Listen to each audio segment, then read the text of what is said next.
नमस्कार दोस्तों, स्वागत है आपका हमारे YouTube चैनल जीके ट्रैकर पे।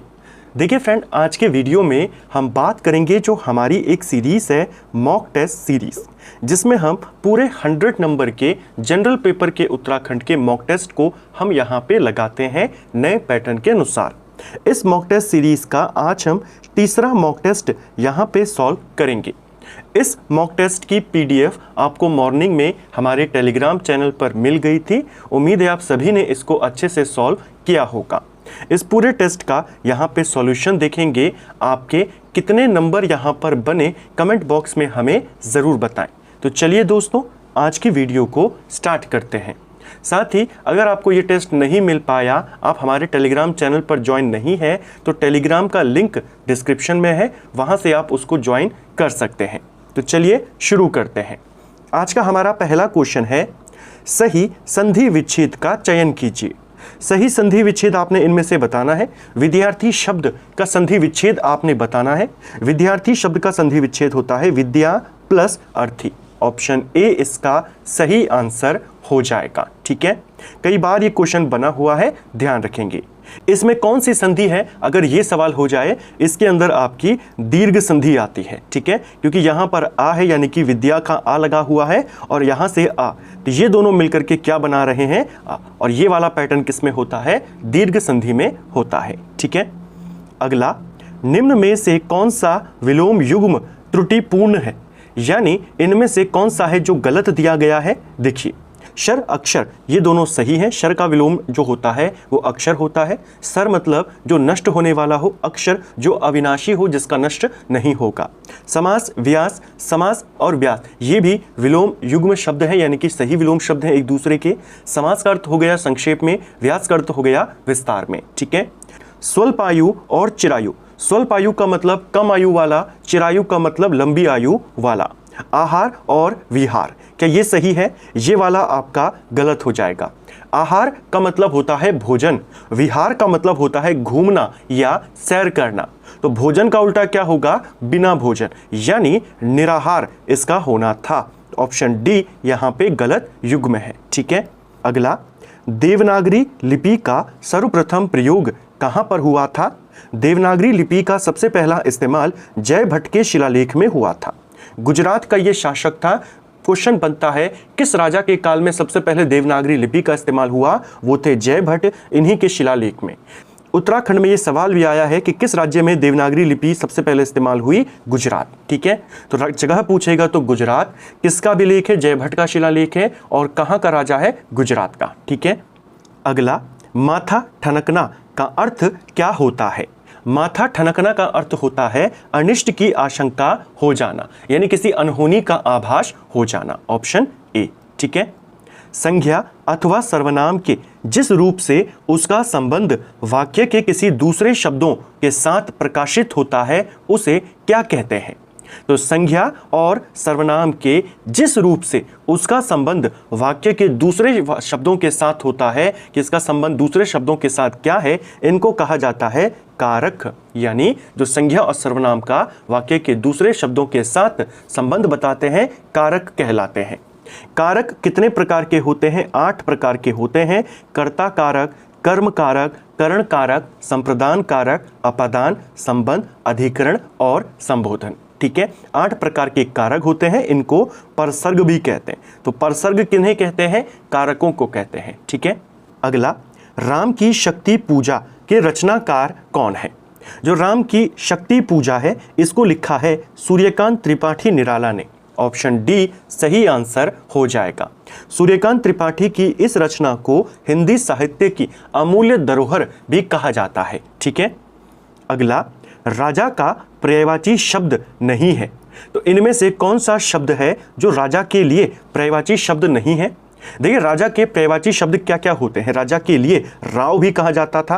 राजा का पर्यायवाची शब्द भूपाल भी होता है, नृप भी होता है, नृपति भी होता है, भूपति होता है, भूमिपति होता है, नरेंद्र होता है। ये सारे किसके पर्यायवाची शब्द हैं? राजा के।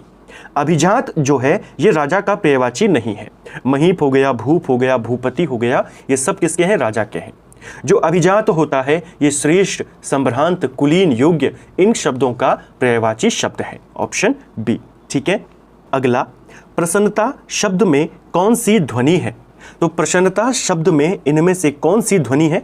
देखिए प्रसन्नता अगर आप देखेंगे यहां पर क्या है, आधा ना आया और उसके बाद पूरा ना आया। ठीक है, हमने पढ़ा था हिंदी की जब हमने क्लासेस को कवर किया था व्याकरण की, कि जब एक अक्षर आधा आता है उसके बाद उसी वाला अक्षर, वही वाला अक्षर पूर्ण रूप में आता है, इस प्रकार की ध्वनियां युग्मक ध्वनियां कहलाती हैं। ऑप्शन ए इसका सही आंसर होगा। जैसे प्रसन्नता है, इसी प्रकार जैसे दिक्कत है, पहले आधा और फिर उसी का पूर्ण रूप आ जाए तो वो होता है युग्मक ध्वनि। ठीक है, दो होने की स्थिति, जहां पर दो एक ही वर्ण हो, एक आधा और एक पूरा। ठीक है। अगला, कुछ अपवाद को छोड़कर वर्णमाला के अक्षरों के नाम किस लिंग में होते हैं? जो वर्णमाला के वर्ण होते हैं हमारे, मुख्य तौर पर इन्हें पुल्लिंग माना गया है। ऑप्शन ए सही आंसर होगा। पूरी वर्णमाला में केवल 3 वर्ण हैं, एक आपके दोनों ये ई है और एक आपका री है। इन 3 को छोड़कर बाकी सभी वर्णों को पुल्लिंग माना गया है। तो अपवादों को छोड़कर वर्णमाला के अक्षर हमेशा पुल्लिंग माने गए हैं। ठीक है। बहाव शब्द में कौन सा प्रत्यय प्रयुक्त हुआ है? तो बहाव शब्द में आपका जो आव है ये प्रत्यय के रूप में यहां पे आया है। Option D. श्रोता के लिए किस सर्वनाम का उपयोग किया जाता है? देखिए पुरुषवाचक सर्वनाम हमने पढ़े थे जब सर्वनाम को हमने डिटेल से जाना। पुरुषवाचक सर्वनाम के 3 प्रकार होते हैं। ठीक है, एक को कहा गया है उत्तम पुरुषवाचक सर्वनाम, दूसरे होते हैं मध्यम पुरुष और तीसरे होते हैं अन्य पुरुष। ठीक है, 3 प्रकार के होते हैं पुरुषवाचक सर्वनाम। जो भी बातें होती हैं, जो भी कॉन्वर्सेशन होता है वो 2 लोगों के बीच में होता है। ठीक है, उन 2 लोगों में एक होता है वक्ता और एक होता है श्रोता यानी सुनने वाला। जो बोलने वाला है उसे उत्तम पुरुष कहा जाता है, जो सुनने वाला है जिससे कहा जाता है उसे मध्यम पुरुष कहते हैं। और जब 2 लोग किसी तीसरे के बारे में बात करते हैं या किसी तीसरे को संदर्भित करके बात करते हैं उसे अन्य पुरुष कहते हैं। उत्तम पुरुष यानी बोलने वाला, मध्यम पुरुष यानी सुनने वाला। आपसे क्या पूछा है, श्रोता के लिए किस सर्वनाम का प्रयोग होता है? आप कहेंगे मध्यम पुरुषवाचक सर्वनाम। ऑप्शन ए सही आंसर होगा। ठीक है। अगला, र का विवरण क्या होगा? र वर्ण का विवरण आपने बताना है। र वर्ण जो है आपका यह वतर्स्य भी है, लुंठित व्यंजन है, सघोष है, अल्पप्राण है और एक व्यंजन है। ऑप्शन सी सही उत्तर होगा। ठीक है, वर्तस्य दिख देता है कई बार लिखता है दंतमूल, तो दोनों एक ही बात है। ठीक है। अगला, हिंदी की स्पर्श, घोष, महाप्राण, ओष्ठ व्यंजन ध्वनि कौन सी है? यानी स्पर्श भी हो, घोष भी हो, महाप्राण भी हो और होष्ट या होठों से बोले जाने वाली हो।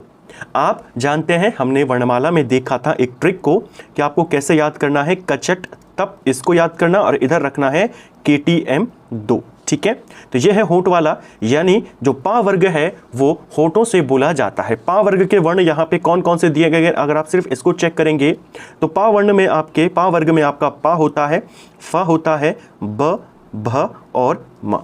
अब यहाँ पर आप विकल्पों को देखेंगे तो केवल यह है आपका जो पा वर्ग का वर्ण है, यही आपका उत्तर हो गया। ठीक है। गरीबों की सहायता करो, गरीब शब्द क्या है? तो देखिए गरीबों की सहायता करो, गरीब शब्द किसी एक व्यक्ति के लिए इस्तेमाल नहीं हुआ है। गरीब शब्द जो है पूरी गरीब जाति के लिए यहाँ पर इस्तेमाल हुआ है, यानी ये पूरी एक जाति को, एक समूह को यहाँ पे संबोधित करता है। तो गरीबों की सहायता करो में गरीब शब्द जातिवाचक संज्ञा है। ऑप्शन डी सही उत्तर होगा। इनमें से किस वाक्य में सजातीय क्रिया का प्रयोग हुआ है? देखिए सजातीय क्रिया क्या होती है? वे क्रिया जहां पर कर्म और क्रिया यानी जिस पर क्रिया का प्रभाव पड़ रहा हो और क्रिया दोनों की दोनों एक ही धातु से मिलकर बनी होती हैं, उनको सजातीय क्रिया कहते हैं। जैसे वह अनेक बोलियां बोलता है। ठीक है, उसने खाना खाया, तो दोनों जो शब्द हैं यहां पर बोल धातु से ही ये दोनों के दोनों बने हुए हैं, इसलिए यहां पर क्या है आपकी सजातीय क्रिया। अगला, इनमें से कौन सी बोली पश्चिमी हिंदी की बोली नहीं है? पश्चिमी हिंदी की बोली इनमें से कौन सी नहीं है? देखिए बुंदेली हो गई, इसके अलावा ब्रज हो गया, कन्नौजी हो गई, इन तीनों के अलावा खड़ी बोली जिसे कौरवी भी कहते हैं और बांगरू जिसे हरियाणवी भी कहते हैं। ये 5 बोलियां आती हैं पश्चिमी हिंदी में। बघेली इसमें शामिल नहीं है। ऑप्शन सी सही उत्तर होगा। ठीक है, अगला, प्रसिद्ध उपन्यास तितली के रचनाकार कौन है? जो तितली उपन्यास है इसे जयशंकर प्रसाद ने लिखा है। बेसिकली जयशंकर प्रसाद के 3 इंपॉर्टेंट उपन्यास हैं, जिसमें एक का नाम है कंकाल, ध्यान रखेंगे।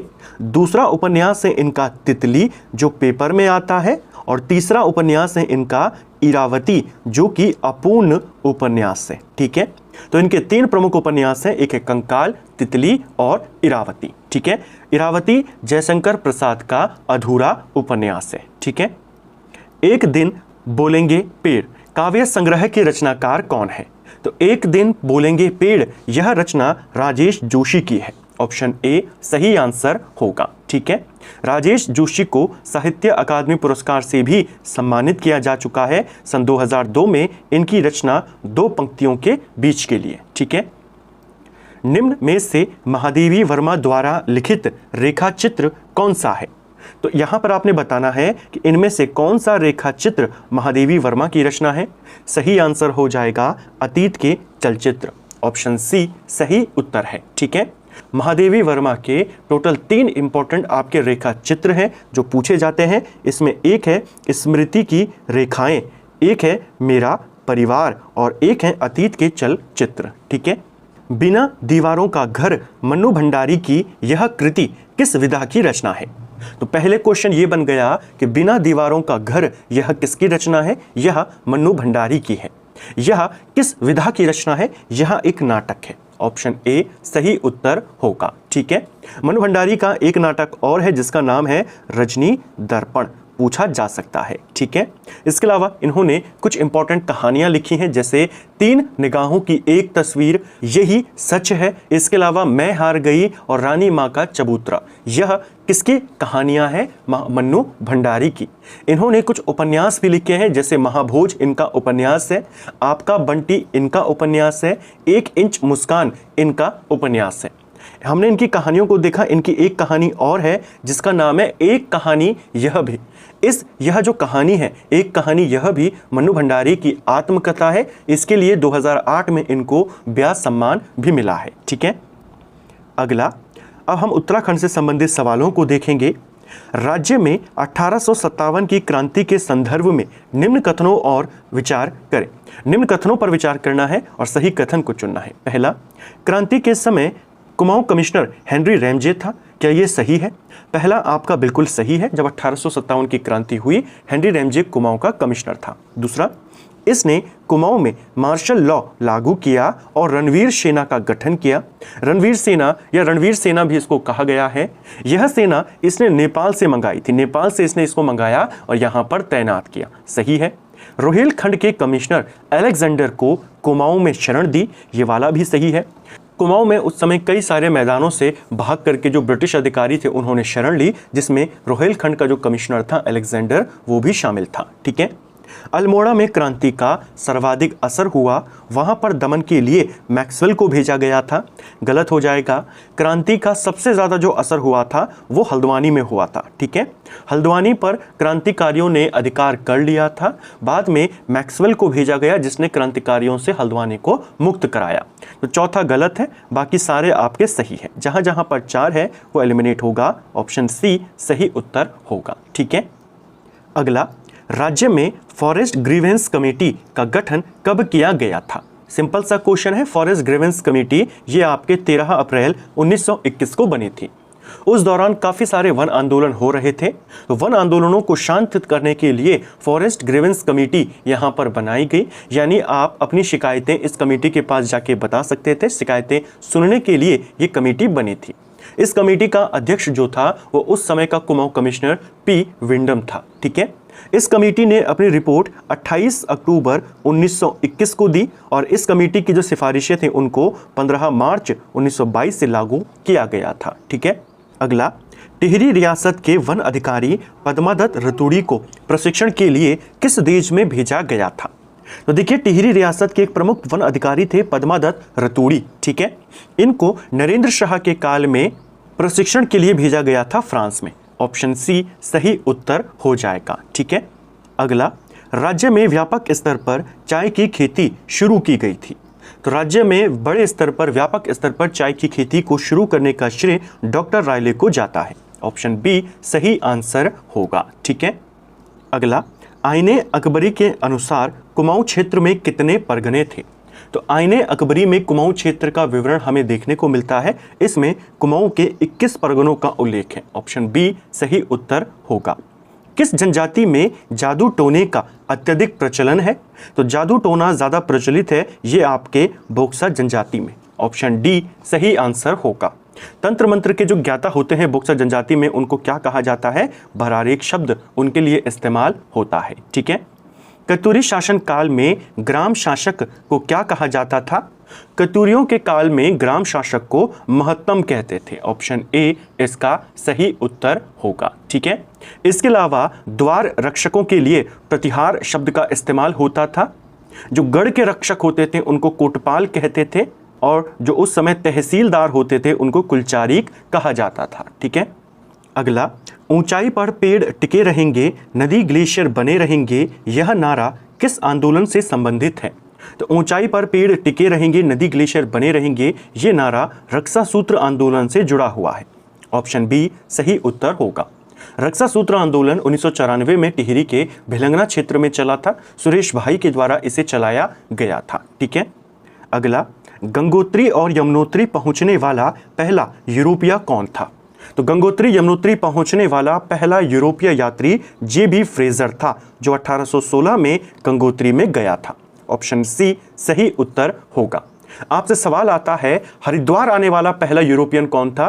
टॉम कायरट हरिद्वार आने वाला पहला यूरोपियन था। ठीक है, लेकिन गंगा के स्रोत तक वो नहीं जा पाया। गंगा का स्रोत पता करने के लिए 1808 में एक और अधिकारी को भेजा गया जिसका नाम था रैपर। यहाँ पे सर्वेक्षण करने आया था और गंगा के स्रोत का पता करने आया था। बाद में 1816 में पहला यूरोपियन बना जो गंगा के स्रोत तक यानी गंगोत्री तक गया, इसका नाम था फ्रेजर। ठीक है, कुमाऊं में कृष्ण जन्माष्टमी के अवसर पर गाए जाने वाले गीतों को क्या कहा जाता है। तो कृष्ण जन्माष्टमी के अवसर पर गाए जाने वाले गीत कौन से हैं, इनको कहते हैं ठुलखेल गीत। सीधा क्वेश्चन, ठुलखेल गीत किस अवसर पे गाए जाते हैं। तो जन्माष्टमी के अवसर पे कुमाऊं में। ठीक है, केवल पुरुषों के द्वारा इनको गाया जाता है और इनको गाने वाले को बखड़निया कहा जाता है, इसे भी ध्यान रखना। ठीक है, जागेश्वर में लखुलेश व नटराज मंदिर का निर्माण किसने करवाया था। तो जागेश्वर मंदिर समूह में कई सारे आपके मंदिर हैं, उनमें से जो प्रमुख मंदिर हैं जैसे लकुलिश मंदिर, नटराज मंदिर, इन मंदिरों का निर्माण जो इष्टगण देव था इन्होंने कराया था। ऑप्शन सी, ऑप्शन बी सही आंसर होगा। इष्टगण देव जो निम्बर देव थे, कार्तिकेयपुर राजवंश में दूसरे वंश के जो संस्थापक थे, उनके पुत्र का नाम था इष्टगण। ठीक है, उन्हीं के ये पुत्र थे। उत्तराखंड को एक सूत्र में बांधने का प्रयास इन्होंने ही किया था। इन्होंने ही जागेश्वर में इन मंदिरों का निर्माण करवाया। कार्तिकेयपुर वंश का जो सबसे प्रतापी राजा माना जाता है ललित सूरदेव, वो इन्हीं के पुत्र थे। ठीक है, गढ़वाल का चाणक्य किसे कहा जाता है। तो गढ़वाल का चाणक्य पुरिया नैथानी को कहते हैं। ठीक है, जो 5 भाई कठैत थे उनकी हत्या से संबंधित हैं यही। उन्होंने काफ़ी ज़्यादा आतंक गढ़वाल में मचाया हुआ था। प्रदीप शाह और फतेहपति शाह के काल के वे थे। उन्हीं 5 भाई कठैतों की हत्या का श्रेय इन्हीं को जाता है, पुरिया नैथानी। ठीक है, ब्रिटिश कुमाऊं भूमि बंदोबस्त तथा संबंधित कुमाऊं कमिश्नर के संदर्भ में सूची को सुमेलित करना है। यानी कौन सा भूमि बंदोबस्त किस कमिश्नर के काल में हुआ। पहला भूमि बंदोबस्त के समय कुमाऊं का कमिश्नर कौन था, गार्डनर था। ठीक है, तीसरा भूमि बंदोबस्त के समय कुमाऊं का कमिश्नर ट्रेल था, यानी पहले 3 आएगा फिर 4 आएगा। 8वां भूमि बंदोबस्त इस समय कौन था कुमाऊं का कमिश्नर, इस समय लूशिंगटन था, यानी कि 2। और 10वें भूमि बंदोबस्त के समय ग्रीस जो था ये कुमाऊं का कमिश्नर था। 3, 4, 2, 1 सही उत्तर होगा, ऑप्शन सी। हरिद्वार को उत्तराखंड में शामिल करने की मांग पहली बार कब की गई थी। तो देखिए, हरिद्वार को प्रस्तावित उत्तराखंड में, जिसके लिए आंदोलन उस समय चल रहे थे कि हरिद्वार को भी उत्तराखंड में शामिल किया जाए, ये मांग पहली बार 1987 में की गई थी। ऑप्शन बी सही उत्तर होगा। ठीक है, मदकानी नदी किसकी सहायक नदी है? देखिए मदकानी नदी यहां पर पूछा है, मंदाकिनी नहीं है, तो जल्दबाजी में अल्मोड़ा पर आपने टिक नहीं करना है। मदकानी नदी गौरी गंगा की सहायक नदी है। ऑप्शन सी सही उत्तर होगा। अगला, निम्न में से किसने 15 मई 1815 को गोरखा सरदार अमर सिंह थापा से मलाओं का किला जीत लिया था? तो मलाओं का किला किसने किसको हराकर जीता?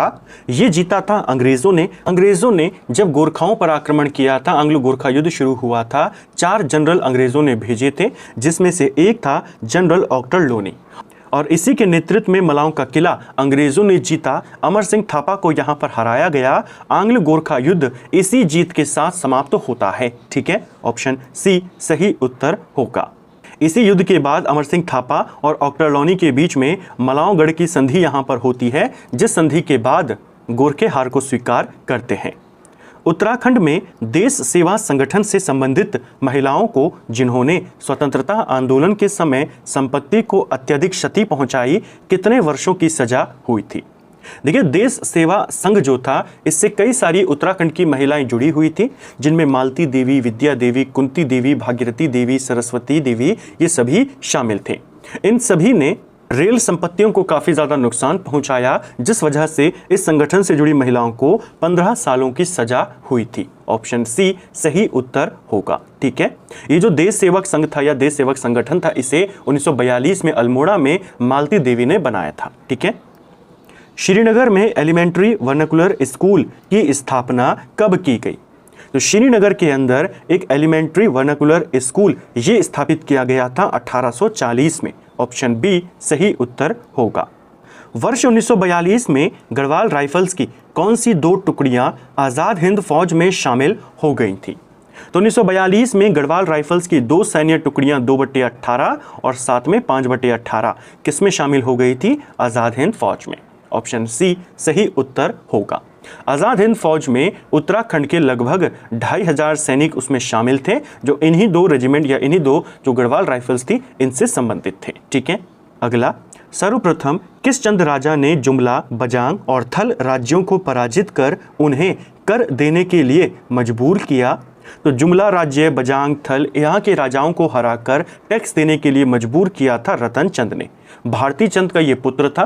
भारती चंद डोटी को पराजित कर चुके थे, कुमाऊं को आज़ाद करा चुके थे, डोटी के अधीन अब उनको शासन नहीं करना था, टैक्स नहीं देना था। भारती चंद के बाद रतन चंद गद्दी पे आते हैं, वे अपना और ज़्यादा विस्तार करते हैं। वे जुमला के शासक जगन्नाथ भट्ट को हराते हैं, बजांग के शासक खड़ग सिंह मेहरा को और थल के शासक सूर सिंह मेहरा को हराकर उनसे संधि करते हैं और उन्हें टैक्स देने के लिए मजबूर करते हैं रतन चंद। डोला पाल की समस्या की सूचना महात्मा गांधी को किसने दी थी? देखिए महात्मा गांधी ने व्यक्तिगत सत्याग्रह आंदोलन को शुरू किया था। उत्तराखंड में भी वह आंदोलन काफ़ी ज़्यादा अच्छे तरीके से चल रहा था, लेकिन उसी समय उत्तराखंड में एक सामाजिक समस्या भी यहाँ पे चल रही थी, डोला पालकी की समस्या, जिसमें जो शिल्पकार थे, जो दलित थे, उनको विवाह के अवसरों पे डोली में बैठने का हक नहीं दिया जाता था। यह सूचना महात्मा गांधी को रमेश चंद्र बहुकुंडी, जो कि उनके सहयोगी थे, इनके द्वारा दी गई। इसी घटना के बाद जब उनको ये जानकारी मिली कि गढ़वाल में ऐसी चीज़ें हो रही हैं, उन्होंने यहाँ के व्यक्तिगत सत्याग्रह पर प्रतिबंध लगा दिया था। ठीक है, अगला, उत्तराखंड राज्य के वृक्ष एवं वनस्पतियों के संदर्भ में सूची को सूची 2 से सुमेलित करना है। जो खैर वृक्ष है, इसका इस्तेमाल किसके लिए होता है? खैर वृक्ष का उपयोग कत्थे के लिए होता है। पहले का 2। भोजपत्र के तने से कागज बनाया जाता है, यानी कि 1। देवदार के वृक्ष से क्या होता है? देवदार के वृक्ष से सुगंधित तेल प्राप्त किया जाता है, यानी कि 4। और विलो से हम क्रिकेट के बल्ले हमें देखने को मिलते हैं, यानी कि 3। 2 1 4 3 इसका सही विकल्प होगा, ऑप्शन ए। ठीक है, प्रसिद्ध उज्जैनी देवी मंदिर कहाँ पर स्थित है? जो फेमस उज्जैनी देवी मंदिर है, जहां पर चैती मेला भी लगता है, क्वेश्चन बनता है चैती मेला कहां पर लगता है? उज्जैनी देवी मंदिर। यह मंदिर बाला सुंदरी देवी मंदिर के नाम से भी जाना जाता है, ज्वालपा देवी मंदिर भी कहते हैं, काशीपुर में स्थापित है। ऑप्शन सी सही उत्तर होगा। ठीक है, चैत्र माह में यहाँ पे एक प्रसिद्ध चैती मेले का आयोजन किया जाता है। ठीक है, प्राचीन काल में ये जो चैती मेला था, घोड़ों के क्रय विक्रय के लिए काफी ज्यादा फेमस था। ठीक है, नैनीताल स्थित पीटर बैरन के आवास को किस नाम से जाना जाता है? तो नैनीताल में पीटर बैरन का जो आवास है उसे पिलग्रिम कॉटेज के नाम से जानते हैं। ऑप्शन बी सही उत्तर होगा। बेसिकली पिलग्रिम कॉटेज जो है पी बैरन ने यहाँ पर बनवाया था। पी बैरन को ही नैनीताल की खोजकर्ता के रूप में यानी नैनीताल को प्रसिद्ध करने के रूप में जाना जाता है। इसी ने अपने लिए यहाँ पर एक आवास बनाया जिसे हम पिलग्रिम कॉटेज कहते हैं। ट्रेल द्वारा डाक सेवा की शुरुआत किन किन के मध्य में करी गई? तो राज्य में डाक सेवा की जो शुरुआत हुई थी ये अल्मोड़ा और श्रीनगर के मध्य में हुई थी। गार्डनर के काल में हुई थी। कुछ जगहों पर गार्डनर दिया गया है, लेकिन जो मुख्य तौर पर किया गया वो ट्रेल के द्वारा किया गया। तो ट्रेल का नाम भी आपने ध्यान रखना है, ठीक है, अल्मोड़ा और श्रीनगर के बीच में। अगला, रुद्रपुर और काशीपुर में किलों का निर्माण किस चंद शासक ने करवाया था? तो रुद्रपुर में काशीपुर में किले बनवाए थे दीपचंद के काल में। मुख्य योगदान शिवदेव जोशी का था जो इनके संरक्षक थे, उन्होंने बनवाए थे, लेकिन राजा उस समय दीपचंद थे, ठीक है। नैनीताल में भारत के पहले मेथोडिस्ट चर्च की स्थापना कब करी गई? तो देश का पहला मेथोडिस्ट चर्च जो था ये नैनीताल में बनाया गया। इसे 1858 में बनाया गया। पादरी विलियम बटलर के द्वारा इसे स्थापित किया गया था, ठीक है। कुमाऊं रेजिमेंट की स्थापना कब और कहां पे हुई थी? एक और सिंपल सा सवाल, कुमाऊं रेजिमेंट आपका 1945 में आगरा में बना था। ऑप्शन सी सही उत्तर होगा। 27 अक्टूबर 1945 को स्थापित की गई थी कुमाऊं रेजिमेंट, आगरा में बनी थी, ध्यान रखेंगे। वर्तमान में इसका हेडक्वार्टर रानीखेत में है। इसे रानीखेत मई 1948 में लाया गया था। वर्ष 1997 में किस जिले से पृथक कर चंपावत का गठन किया गया? तो चंपावत अलग जिला बना था पिथौरागढ़ से अलग होके। ऑप्शन बी सही उत्तर होगा। चंपावत एक तहसील थी पहले पिथौरागढ़ की। 1960 में पिथौरागढ़ को अल्मोड़ा से अलग करके एक नया जनपद बनाया गया। बाद में पिथौरागढ़ से अलग करके चंपावत को एक नया जनपद बनाया गया, ठीक है। नारायण स्वामी द्वारा किस वर्ष पिथौरागढ़ में नारायण आश्रम की स्थापना की गई थी? नारायण आश्रम की स्थापना नारायण स्वामी ने 1936 में करी थी। ऑप्शन बी सही उत्तर होगा। जो नारायण स्वामी थे ये कर्नाटक से यहाँ पे आए थे। पिथौरागढ़ के धारचूला में इन्होंने यह आश्रम बनाया 1936 में, ठीक है। किस गुफा को अजंता व एलोरा की गुफा के समान माना जाता है? तो किस गुफा को अजंता और एलोरा की गुफाओं के समान माना गया है? किस गुफा की तुलना इन प्रसिद्ध गुफाओं से होती है? ये होती है पाताल भुवनेश्वर गुफा। ऑप्शन सी सही उत्तर होगा। पाताल भुवनेश्वर गुफा आपके पिथौरागढ़ में है। इस गुफा के बारे में मान्यता है कि यहाँ पर 33 करोड़ देवी देवताओं का निवास है, ठीक है। लंडौर रियासत के राजा जिन्होंने कभी अंग्रेजों की अधीनता स्वीकार नहीं करी थी। तो लंडौर रियासत के राजा जिन्होंने अंग्रेजों की अधीनता को स्वीकार नहीं किया था, इनका नाम राजा विजय सिंह था। ऑप्शन ए सही उत्तर होगा, ठीक है।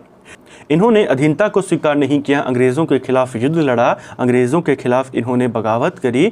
कुंजा क्रांति के नाम से इनके द्वारा की गई इस क्रांति को जाना जाता है।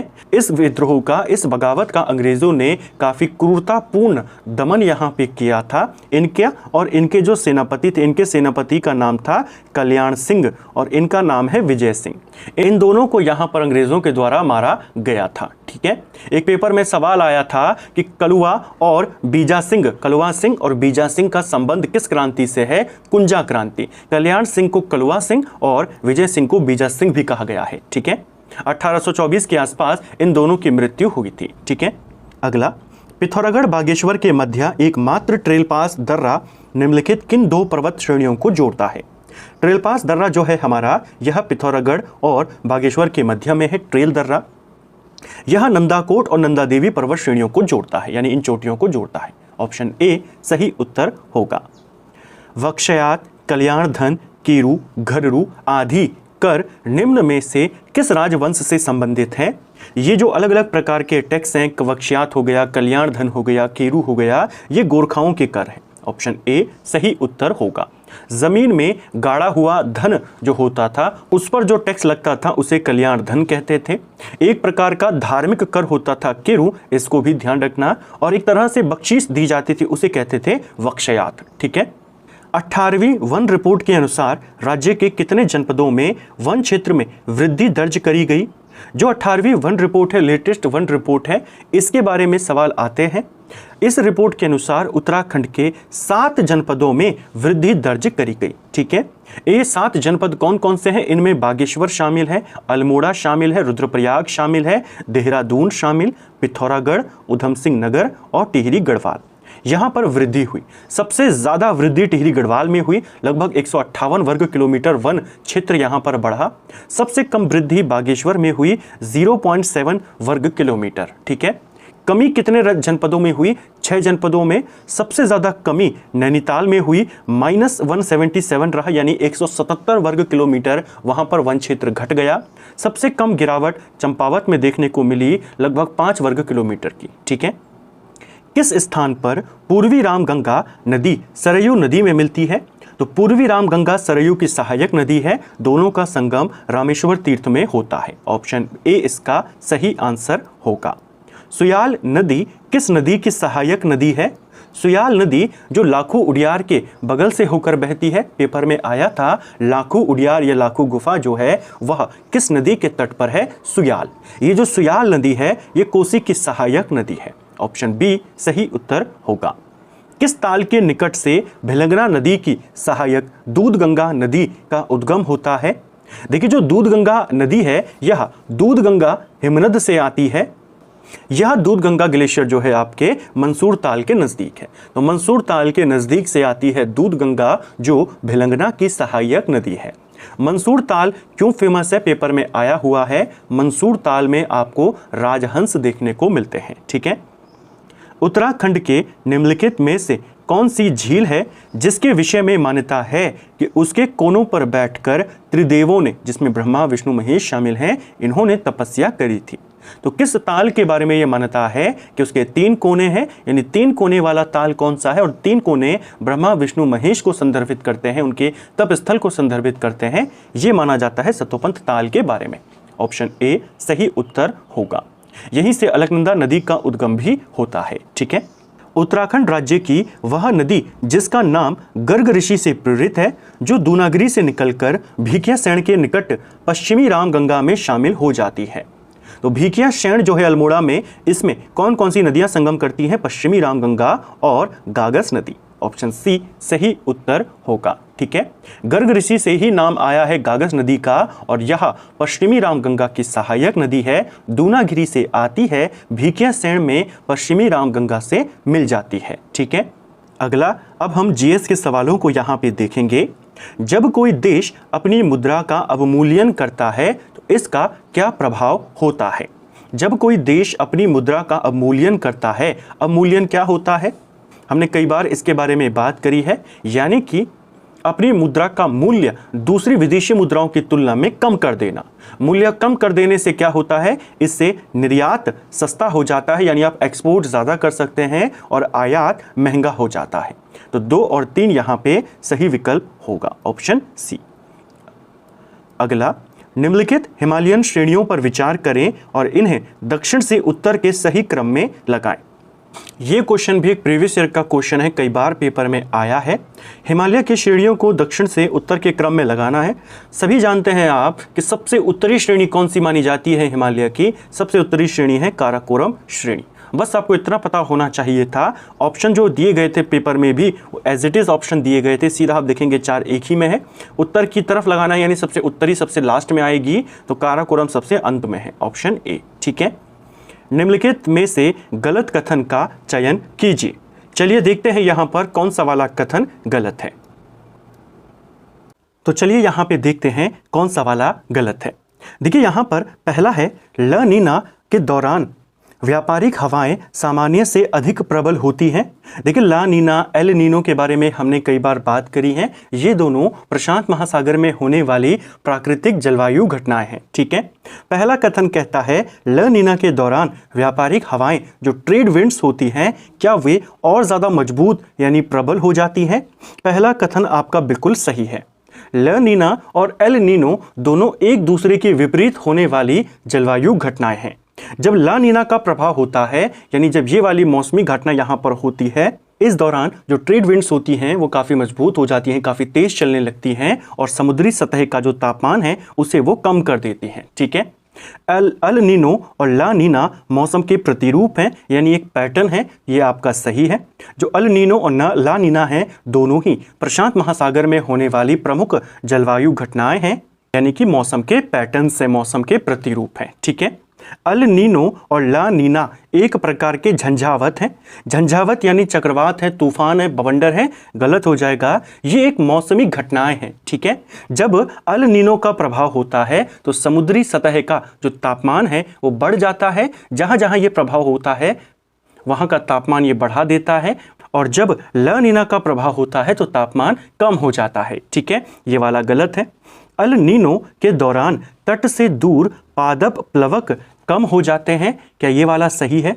देखिए, पादप प्लवक क्या होता है? जो छोटे छोटे जलीय पौधे होते हैं जो महासागरों की सतह पर या नदियों की सतहों पर तैरते रहते हैं। ठीक है, जो छोटी छोटी मछलियां होती हैं, छोटे छोटे जलीय जीव होते हैं, उनका एक बहुत ही इंपॉर्टेंट भोजन होता है ये पादप, ये छोटे छोटे जलीय पौधे। ठीक है, जब अल नीनो का प्रभाव आता है तो क्या होगा? समुद्री सतह का जो तापमान है वो बढ़ जाता है। ठीक है, जब समुद्री सतह का तापमान बढ़ जाता है यानी सतह पर गर्म पानी आपका फैल जाता है, नीचे का जो ठंडा पानी होता है वो ऊपर सरफेस पे नहीं आ पाता, जिसके साथ जो पोषक तत्व होते हैं वो भी सतह पर नहीं आ पाते, और नहीं आ पाने की वजह से जो जलीय पौधे हैं उनमें कमी ऊपर हो जाती है। तो चौथा वाला भी आपका सही है, केवल तीसरा गलत है, बाकी सारे के सारे कथन आपके बिल्कुल सही हैं। ठीक है, अगला, संयुक्त राष्ट्र द्वारा दिए गए 17 वैश्विक लक्ष्यों के कौन सा सतत विकास लक्ष्य विशेष रूप से स्थलीय जीवन पर केंद्रित है, जिसका उद्देश्य स्थलीय पारिस्थितिक तंत्रों की सुरक्षा, पुनर्स्थापना और सतत उपयोग को बढ़ावा देना है? देखिए, जो हमारे संयुक्त राष्ट्र के द्वारा सतत विकास लक्ष्य निर्धारित किए गए, 17 उन्होंने वैश्विक लक्ष्यों को निर्धारित किया जिनको 2030 तक पूरा करने का निर्णय लिया गया है या टारगेट रखा गया है। ठीक है, इसी एसडीजी के 17 लक्ष्यों में से जो एसडीजी 15 है यह स्थलीय जीवन यानी सरफेस का जो जीवन है, भूमि का जो जीवन है, उनसे संबंधित है। यानी इसके तहत जो हमारे जंगल हैं, मरुस्थल हैं, पहाड़ हैं, अन्य जो हमारे इकोसिस्टम के जो हिस्सा हैं उनको कैसे बचाए रखा जा सके, उनको प्रोटेक्ट कैसे किया जा सके और उनका ऐसे इस्तेमाल कैसे किया जा सके ताकि वो नुकसान भी ना करें पर्यावरण को और हम उनसे मैक्सिमम फ़ायदा भी ले सकें। ठीक है, ये कहा गया है एसडीजी 15 के तहत, यानी ये लाइफ ऑन लैंड इससे संबंधित है, स्थलीय जीवन से संबंधित है। IUCN की रेड लिस्ट को क्या कहा जाता है? आप सभी जानते हैं जो ऐसे प्रजातियां होती हैं, ऐसे जानवर होते हैं जो विलुप्त हो चुके हैं या विलुप्त होने की कगार पर हैं, ऐसे पौधे, ऐसे जानवर या ऐसी प्रजातियां, उनकी एक लिस्ट आती है, उसको कहा जाता है रेड लिस्ट। ठीक है, IUCN के द्वारा इसे जारी किया जाता है। इसमें ऐसी प्रजातियां जो खतरे में हैं, ऐसी प्रजातियां जो विलुप्त हो चुकी हैं या ऐसी प्रजातियां जिनको संरक्षण दिया गया है, संरक्षित किया गया है, उनको शामिल किया जाता है। इस लिस्ट को जीवन का बैरोमीटर कहते हैं, धरती का बैरोमीटर इसको कहते हैं। ऑप्शन बी सही आंसर होगा। ठीक है, जैसे बैरोमीटर होता है, हमें बताता है कि मौसम में क्या क्या परिवर्तन आ रहे हैं, वायु दाब को वो मापता है, ऐसे ही ये जो रेड लिस्ट है IUCN की, ये हमें बताती है कि जो विभिन्न विभिन्न प्रजातियां हैं उनके जीवन के लिए पृथ्वी पर जीवन की स्थिति क्या है, संरक्षण क्या है, उनके लिए क्या महत्व है, सेहत को उनको मापना कि किस प्रजाति को कितना खतरा है, वो हमें इसी लिस्ट से पता चलता है। ठीक है, 1964 में पहली बार IUCN ने इस लिस्ट को जारी किया था। ठीक है, अब तक कुल कितनी भाषाओं को शास्त्रीय भाषा का दर्जा हासिल हो चुका है? अभी तक टोटल कितनी भाषाओं को शास्त्रीय भाषा का दर्जा मिला हुआ है? अब तक 11 भाषाओं को यह दर्जा मिला है। पहले शुरुआत में 6 शास्त्रीय भाषाएं थीं, जिसमें तमिल, संस्कृत, तेलुगु, कन्नड़, मलयालम और उड़िया, ये 6 भाषाएं शामिल थी। बाद में 5 और भाषाओं को शास्त्रीय भाषा का दर्जा दिया गया, जिसमें मराठी शामिल है, बंगाली शामिल है, असमिया शामिल है, इन 3 के अलावा पाली और प्राकृत। ठीक है, निम्न में से किस चित्रकार ने सर्वप्रथम भारत माता के चित्र की रचना करी थी? जो भारत माता पेंटिंग हम देखते हैं, सबसे पहले इसे किसने बनाया था? अविंद्रनाथ टैगोर ने बनाया था। ऑप्शन डी सही उत्तर होगा। जो अविंद्रनाथ टैगोर थे ये बंगाल स्कूल ऑफ आर्ट के संस्थापक थे। 1905 में इन्होंने भारत माता नाम से एक फेमस चित्र बनाया, बंगाल विभाजन के विरोध में इसे बनाया गया था। Option D. अगला, सूची को सूची 2 से सुमेलित करना है। एक तरफ मरुस्थल है, दूसरी तरफ उनकी अवस्थिति यानी कि ये कहां पर है। पहला दिया है गोभी मरुस्थल। गोभी मरुस्थल कहां पर है? गोभी मरुस्थल एशिया में है, खासकर एशिया में चाइना और मंगोलिया इन देशों में पड़ता है। तो यहां पर एशिया दिया है, सही हो जाएगा पहले यानी कि 2 आएगा। पैटागोनिया का मरुस्थल जो है आपका, ये दक्षिण अमेरिका में अर्जेंटीना और चिली में पड़ता है, ठीक है, यानी दक्षिण अमेरिका यानी कि 3। जो विक्टोरिया मरुस्थल है ऑस्ट्रेलिया में पड़ता है यानी कि 4, और कालाहारी मरुस्थल दक्षिण अफ्रीका में पड़ता है यानी कि 1। 2 3 4 1 हमारा सही आंसर होगा। 2 3 4 1 ऑप्शन सी। सूची को सूची 2 से सुमेलित करना है। एक तरफ सहायक नदी है, दूसरी तरफ प्रमुख नदी। देखिए राप्ती नदी ये किसकी सहायक नदी है? देखिए राप्ती नदी यहां पर दी गई है, यह घाघरा की सहायक नदी है, ठीक है, यानी कि पहले का हो जाएगा 4। तीस्ता नदी किसकी सहायक नदी है? तीस्ता ब्रह्मपुत्र की है यानी कि 1। हिरण नदी की बात करें, यह नर्मदा की है यानी कि 2, और पूर्णा नदी गोदावरी की है यानी कि 3। 4 1 2 3 आपका सही विकल्प होगा। 4 1 2 3। यदि रजिया स्त्री ना होती तो उसका नाम भारत के महानतम मुस्लिम शासकों में लिया जाता, ये कथन किसका है?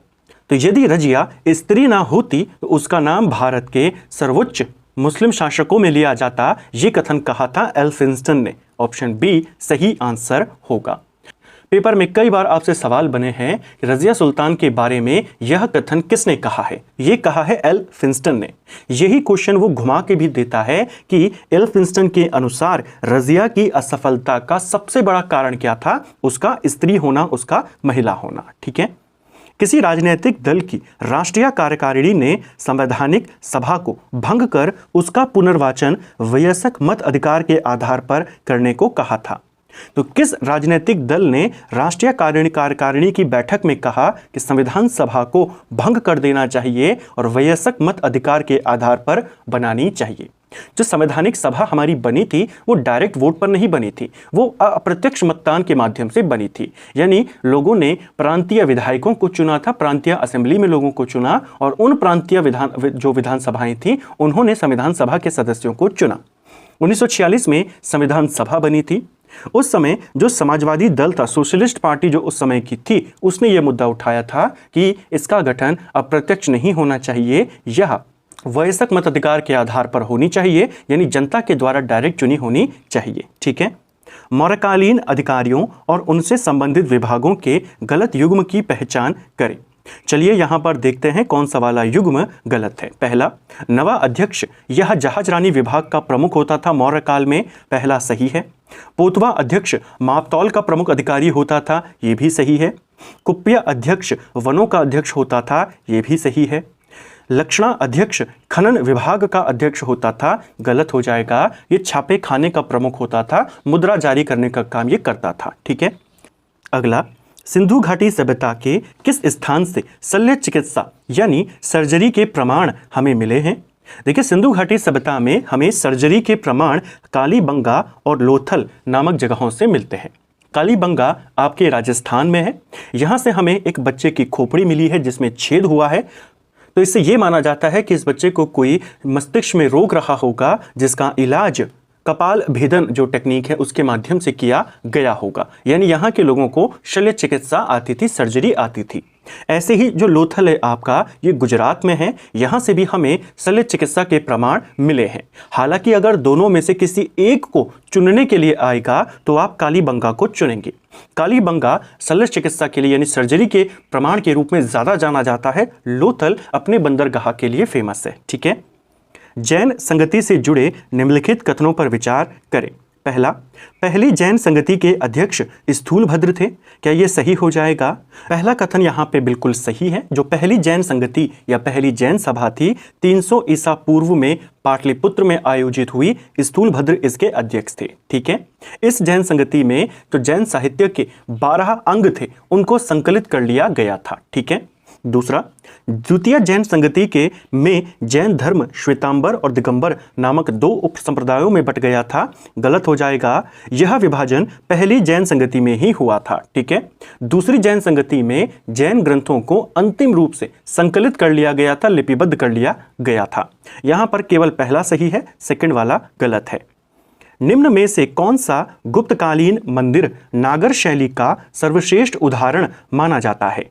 तो कौन सा गुप्तकालीन मंदिर है जो नागर शैली का सबसे अच्छा उदाहरण माना जाता है? दशावतार मंदिर देवगढ़, यूपी में ये पड़ता है। ठीक है, ऑप्शन बी सही आंसर होगा। ठीक है, गुप्त काल में ये मंदिर बना था। माना जाता है गुप्त काल का सबसे प्रमुख और सबसे पहला मंदिर यही था, दशावतार मंदिर। पेपर में पूछा गया था दशावतार मंदिर कहाँ है, तो आपको विकल्प में केवल देवगढ़ दिया गया था। ठीक है, यूपी में पड़ता है ये। अगला, किस मुगल शासक को लंपट मूर्ख भी कहा जाता है? तो लंपट मूर्ख के नाम से जहांदर शाह को जाना जाता है। ऑप्शन ए सही आंसर होगा। जहांदर शाह जो था, इसने 1712 से लेकर 1713 तक शासन किया। औरंगजेब की मृत्यु के बाद बहादुर शाह प्रथम ने गद्दी पर आया था, उसने शासन किया था। बहादुर शाह प्रथम का ही बेटा था जहांदर शाह। बहुत ही कम समय के लिए इसने शासन किया। अपने शासनकाल में नाच गाने में, विलासिता में ही ये लगा रहता था। इसकी इसी अयोग्यता के कारण इसे लंपट मूर्ख कहा जाता था। ठीक है, बाद में इसे गद्दी से हटाया जाता है फर्रुखसियार के द्वारा और वो गद्दी पर आता है। राष्ट्रीय पर्यावरण अभियांत्रिकी शोध संस्थान कहाँ पर स्थित है? जो राष्ट्रीय पर्यावरण अभियांत्रिकी शोध संस्थान है ये नागपुर में है। ऑप्शन डी सही आंसर होगा। ठीक है, भारत में पुर्तगाली शक्ति का वास्तविक संस्थापक किसे माना जाता है? तो देखिए, पुर्तगाली शक्ति का वास्तविक संस्थापक अलबुकर्क को माना गया है। ऑप्शन बी सही उत्तर होगा।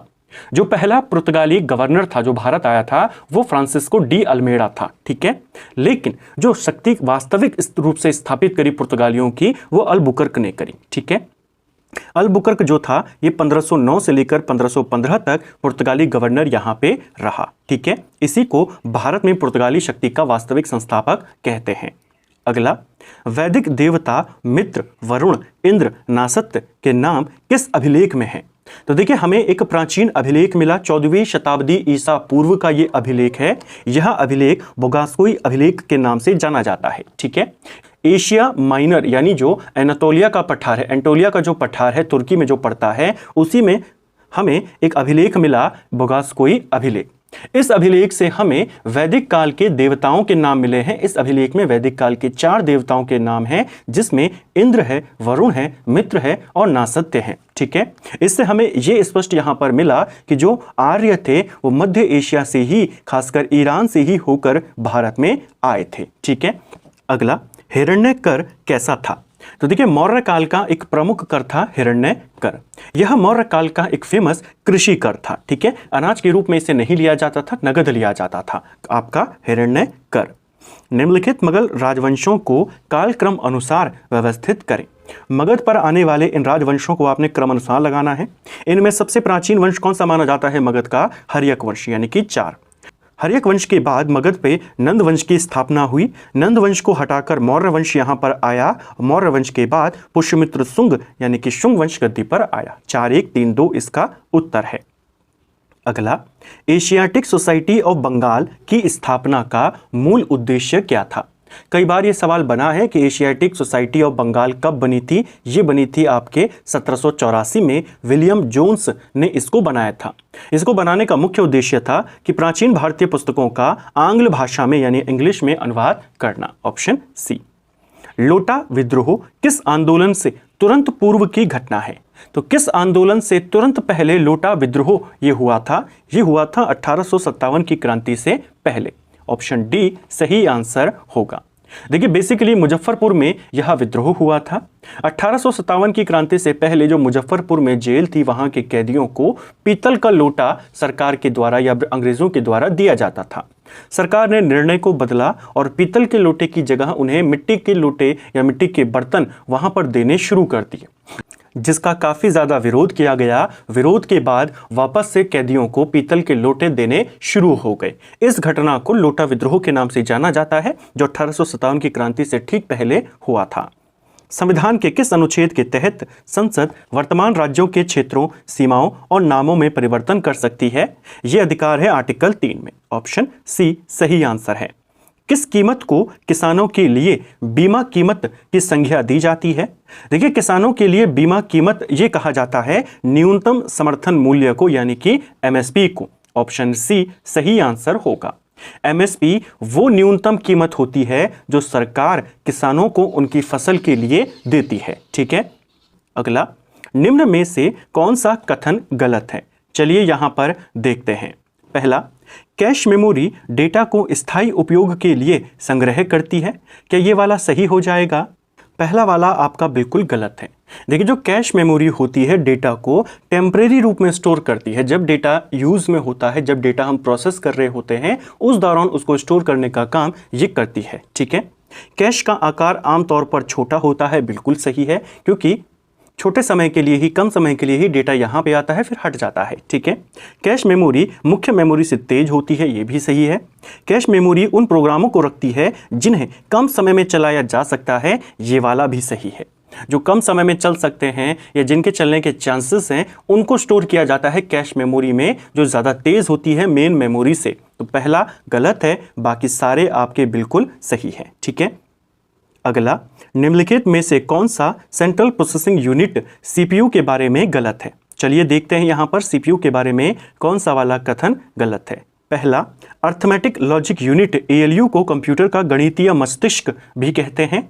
सीपीयू को कंप्यूटर का मस्तिष्क कहते हैं और एएलयू को कंप्यूटर का गणितीय मस्तिष्क कहते हैं, क्योंकि जितनी भी गणितीय कैलकुलेशंस होती हैं, मैथमेटिकल कैलकुलेशंस होती हैं, वो सब एएलयू करता है। ठीक है, कंट्रोल यूनिट उस क्रम को नियंत्रित करती है जिसमें निर्देश डालते हैं और प्रोसेसर से निकलते हैं और निर्देशों को कैसे निष्पादित किया जाता है। इस पूरे को कंट्रोल करने का काम कंट्रोल यूनिट करता है कि कैसे डेटा जाएगा, कैसे डेटा आएगा, कैसे प्रोसेस होगा। सही है, यानी सीपीयू के सभी काम को कंट्रोल करने का काम यह आपका कंट्रोल यूनिट करता है। तीसरा, कंट्रोल यूनिट संचालन क्रम को निर्देशित और प्रबंधित करता है, यह भी सही है, अभी हमने देखा। अर्थमेटिक लॉजिक यूनिट इनपुट लेने, इसे संकेत में बदलने, आगे के संचालन के लिए इसे संग्रहित करने के लिए जिम्मेदार है। क्या ये सही है आपका? देखिए, एएलयू का जो मेन काम है वो गणितीय ऑपरेशन करना है, तार्किक संचालन करना है, जैसे जोड़ना, घटाना, गुणा करना, तुलना करना, कंपेयर करना, ये सारे काम। डेटा को लाना, इनपुट लाना, उसको संकेतों में बदलना, स्टोर करना, ये सीपीयू का और बाकी जो हमारे इनपुट आउटपुट डिवाइसेस हैं, मेमोरी है, उनका काम होता है, एएलयू का काम नहीं होता। ठीक है, प्रारंभिक कंप्यूटिंग डिवाइस में से एक एनालिटिकल इंजन का निर्माण किसने किया था?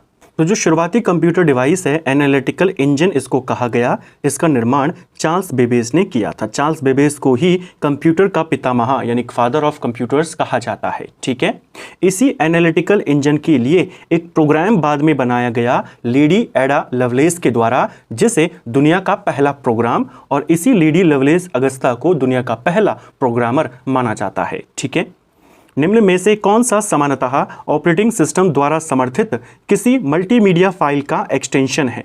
तो कौन सा है जो मल्टीमीडिया फाइल का एक्सटेंशन है? इनमें से देखिए, सही हो जाएगा ऑप्शन बी। .mpeg जो होता है, मूविंग पिक्चर एक्सपर्ट ग्रुप, ये आपके मल्टीमीडिया, मुख्य तौर पर वीडियो के ये एक्सटेंशंस होते हैं। ठीक है, ऑप्शन बी सही आंसर है। माइक्रोसॉफ्ट पावर पॉइंट में प्रेजेंटेशन में नई स्लाइड जोड़ने के लिए कौन सी शॉर्टकट कुंजी का इस्तेमाल होता है? तो देखिए, माइक्रोसॉफ्ट पावर पॉइंट जो होता है, इसमें नई स्लाइड अगर आपको जोड़नी है प्रेजेंटेशन के अंतर्गत, तो आप Ctrl+M का इस्तेमाल करते हैं। ठीक है, यह नई स्लाइड को जोड़ने का काम करता है। अगर आपको नया प्रेजेंटेशन यहाँ पर बनाना है, उसके लिए Ctrl+N से पूरी की पूरी नई प्रेजेंटेशन आएगी। एक प्रेजेंटेशन में कई सारी स्लाइड्स होती हैं, नई स्लाइड के लिए M वाला दबाया जाता है। ठीक है, अगला, अब यहाँ पर हम रीजनिंग के सवालों को यहाँ पे देखेंगे। पहला ही रीजनिंग है हमारी, एक कूट पद्धति यहाँ पे दी गई है। प्रोजेक्ट को ये लिखा गया है, प्लेन को ये लिखा गया है, आपने ऑर्गेनाइज्ड को लिखना है कि इसको कैसे लिखा जाएगा। देखिए, इसके पीछे का पैटर्न क्या है, पैटर्न पहले आपको समझना है और फिर आप इसको आंसर कर जाएंगे। देखिए, उसने प्रोजेक्ट को यहाँ पर ऐसे में लिखा। उसने सबसे पहले क्या किया, इसमें जो जो आपके अल्फ़ाबेट्स हैं उनको वर्णमाला जो है, इंग्लिश वर्णमाला, उसमें ये जिस जिस क्रम में आते हैं उसके अकॉर्डिंग लगाइए। यानी इनमें सबसे पहले क्या आएगा, सबसे पहले सी आएगा, सी के बाद इनमें क्या आ जाएगा, सी के बाद इसमें ई आ जाएगा, फिर आपका जे आ जाएगा, फिर आपका ओ, पी, आर और टी। तो आपने इनको क्रमवार लगा दिया, जो सबसे पहले आएगा वो सबसे पहले, जो इसमें बीच वाला अक्षर है उसे हटा देना है, बस यही आपका आंसर होगा। ऐसे ही प्लेन में किया गया है, इनको अगर हम लगाएंगे क्रम में, तो सबसे पहले आपका ए आएगा, फिर आपका ई आएगा, फिर L आ जाएगा, N आ जाएगा और P आ जाएगा। जो बीच वाला है उसे हटा दिया, चाहे जहां पर भी वो आए, बाकी आपका उत्तर। यही यहां पर करना है, इसको सही तरीके से लगाना है। सबसे पहले यहां पर A आ जाएगा, उसके बाद D होगा, फिर आपका E आ जाएगा, फिर G आ जाएगा, I आ जाएगा, N, O, R और S। इस तरीके से इसमें जो बीच में शब्द होगा, बीच में कौन सा शब्द होगा? N शब्द होगा। N को हटा दिया जाएगा, ADEGI, ADEGI यहां पर है, ORS यहां पर, ये वाला आपका उत्तर हो जाएगा ऑप्शन बी। ठीक है, दिए गए विकल्पों में सही दर्पण प्रतिबिंब यहां पर चुनना था। जब हमने देखा था कि जब मिरर ऐसे में रखा हो तो केवल दाएं बाएं चेंज होता है, ऊपर नीचे चेंज नहीं होता। ये जे जब इधर आएगा तो बिंदी ऊपर ही रहेगी, जे का मुंह इस तरफ है, जे का मुंह इस तरफ हो जाएगा। तो जहां जहां पर बिंदी नीचे आ गई वो आपके एलिमिनेट हो गए। इसके बाद हमारा जे के बाद ए है, तो ए अभी इस तरफ को देख रहा है, अब वो इस तरफ देखेगा। तो इस तरफ देख रहा है, ये वाला इस तरफ।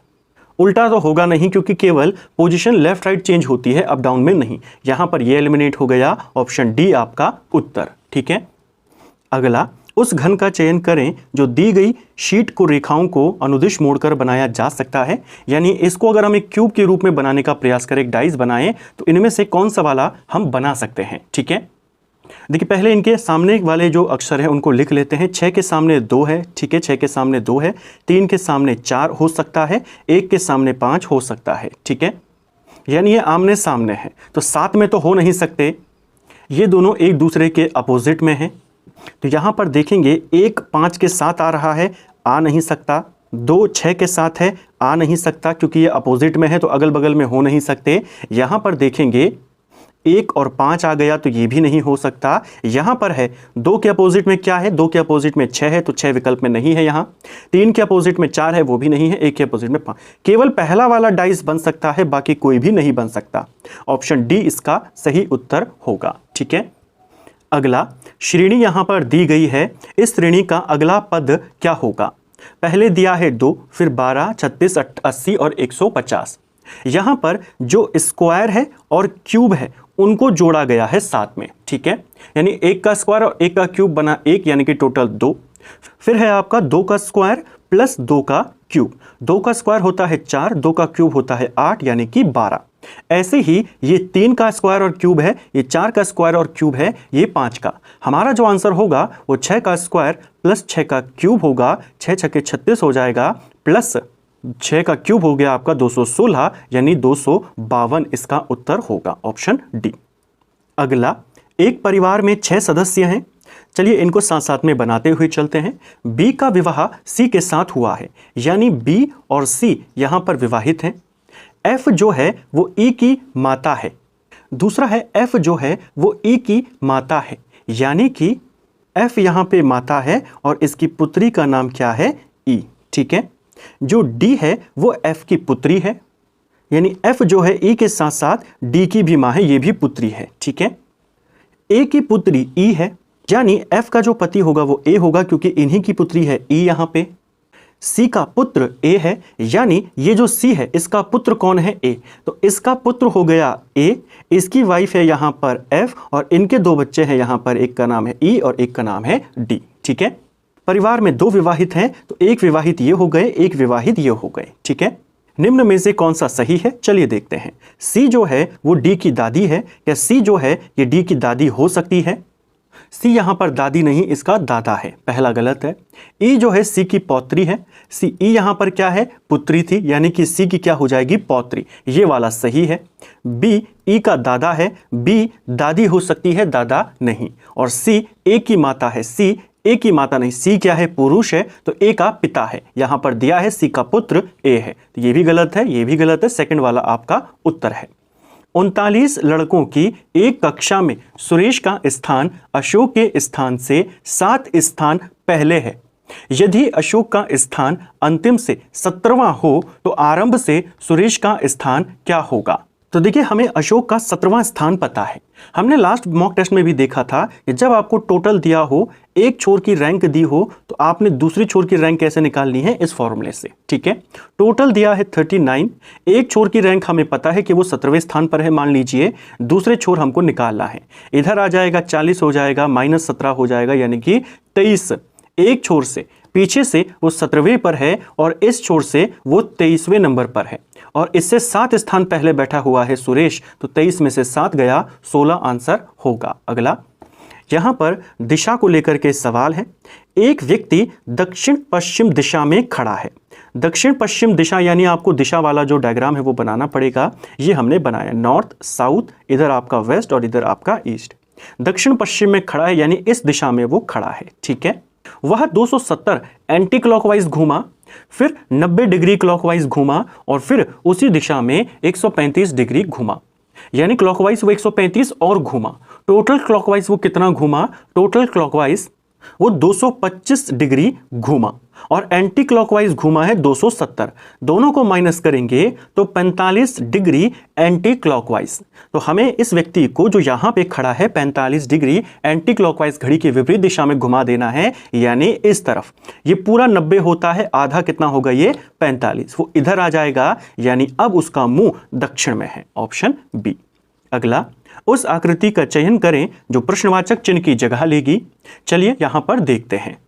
अगर आप देखेंगे इस डायग्राम में एक ही आपको चिन्ह दिखाई देगा जो लगभग सभी में है, वो है आपका त्रिकोण, और ऑप्शंस में भी है। तो त्रिकोण के पैटर्न को आपने समझना है। यहां पर त्रिकोण आपके सबसे ऊपर है, फिर यहां पर एक स्थान वो नीचे चला जाता है, यहां से फिर एक स्थान और नीचे चला जाता है, और यहां से फिर एक स्थान और ऊपर वो चला जाता है। तो एक एक जगह वो बदल रहा है, यहां पर आपने इसको देखा। ठीक है, यानी आखिरी वाले में क्या होगा, वो सबसे ऊपर आएगा। तो सबसे ऊपर कहां कहां पर, यहां पर है तो उल्टा है, तो ये हो जाएगा एलिमिनेट, ये एलिमिनेट हो जाएगा, 2 हमारे विकल्प बच गए। ठीक है, दूसरा जो पैटर्न हमें देखने को मिल रहा है कि पहले वाले में इधर वाला बॉक्स खाली है, फिर आपका इधर वाला खाली है, फिर ऊपर की साइड, फिर इधर की साइड, लास्ट वाले में नीचे की साइड खाली होगा, जो यहां पर खाली है, यानी डी सही उत्तर होगा। निम्न को प्रदर्शित करता उपयुक्त वेन डायग्राम कौन सा है, डॉक्टर, वकील और अमीर व्यक्ति। सबसे पहले आपने ग्रुप बना लेना है, यह है आपके अमीर व्यक्ति। ठीक है, इन अमीर व्यक्तियों में कुछ डॉक्टर भी होंगे और कुछ आपके वकील भी होंगे। डॉक्टर और वकील एक जैसे तो हो नहीं सकते, या एक ही व्यक्ति डॉक्टर और वकील तो नहीं हो सकता, और हर डॉक्टर वकील अमीर भी नहीं हो सकते, और ये भी जरूरी नहीं है कि कोई डॉक्टर या वकील हो वो बिल्कुल भी अमीर ना हो। तो ये आपके एलिमिनेट हो जाएंगे, ऑप्शन ए सही आंसर होगा। ठीक है, अगला कथन यहां पे दिया है, सभी जोकर बोतलें हैं। इसका भी आपको वेन डायग्राम बनाना होगा, तो ही आप सही से कर पाएंगे। पहला कथन है कि सभी जोकर बोतलें हैं, तो हमने यहां पर बोतल बनाई सबसे पहले, उसने कहा सभी जोकर बोतल है, तो ये हमारी बोतल हो गई और इसी के अंदर आ गया जोकर। ठीक है, सभी जोकर क्या है, बोतल। कुछ बोतल स्टील भी हैं, तो कुछ बोतल स्टील हैं, तो हम इसमें से थोड़ा सा हिस्सा ले लेंगे, ये हो गया स्टील। सभी स्टील चाबियां हैं, तो ये जो सभी स्टील हैं ये चाबियां हो जाएंगी यहां पर, ये हो गई हमारी कीज। ठीक है, कुछ जोकर बोतलें हैं, अब सभी जोकर बोतलें हैं तो कुछ जोकर भी बोतलें हो सकती हैं, यानी कि ये आपका बिल्कुल सही है। सभी स्टील बोतलें हैं, सभी स्टील बोतलें नहीं हैं, कुछ स्टील बोतलें हैं, कुछ यहां पर बाहर हैं। सेकंड वाला गलत है, केवल निष्कर्ष एक यहां पे सही निकलता है, ऑप्शन ए सही आंसर हो जाएगा। ठीक है, यही आपको बताना था। तो इसको भी ऐसे आपने सॉल्व करना है। जब आपको ऐसे कथन और निष्कर्ष वाले आए तो आपने वेन डायग्राम के माध्यम से इनको देखना है। तो फ्रेंड्स, ये था हमारा आज का मॉक टेस्ट नंबर 3, जिसमें हमने 100 क्वेश्चन को देखा। कंप्यूटर के थे, रीजनिंग के थे, उत्तराखंड के थे, जीएस के, हिंदी के सभी सवालों को देखा। उम्मीद करता हूं आपको मॉक टेस्ट पसंद आया होगा। आपके कितने स्कोर इस मॉक टेस्ट में बना, कमेंट बॉक्स में हमें ज़रूर बताएं। मॉक टेस्ट आपको कैसा लगा ये भी आप कमेंट में हमें बता सकते हैं। Thank you friends.